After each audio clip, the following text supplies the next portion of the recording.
thing you're going to do, drop your head over this way. Take your hand and just let it just hang.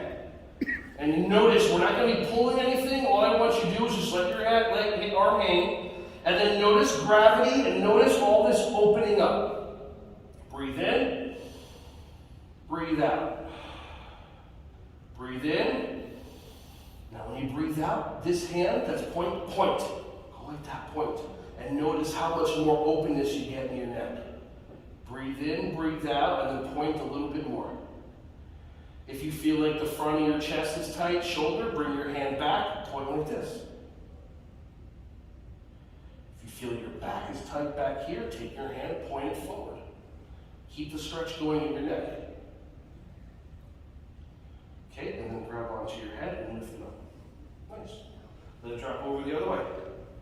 If some of you are lucky enough to have a nice protective layer of fat right here that can cushion you, then that's better. If you're one of those people with those chiseled jaws, look up carbs. Okay, ready? And just have your arm just flat down like this.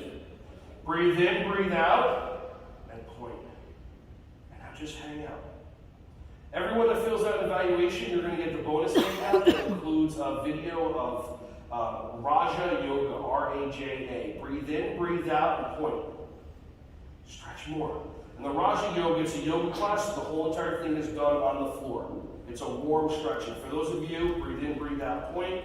Get that last little stretch. For those of you that have never tried yoga, because your brain has made up a story about it instead of you actually going, then I offer you, watch this Raja class, find out there's other, ready, grab on your head, lift up. Watch this Raja class, and everybody here gets 2 weeks of free coaching from me, so you can reach out to me, go, I live here, and then we'll look up different yoga studios, and I'll be like, that's a yin class, which is slow moving, that's a slow flow class, that's a good one, and then we'll get you into them, because I feel like we should do yoga all the time with the kids.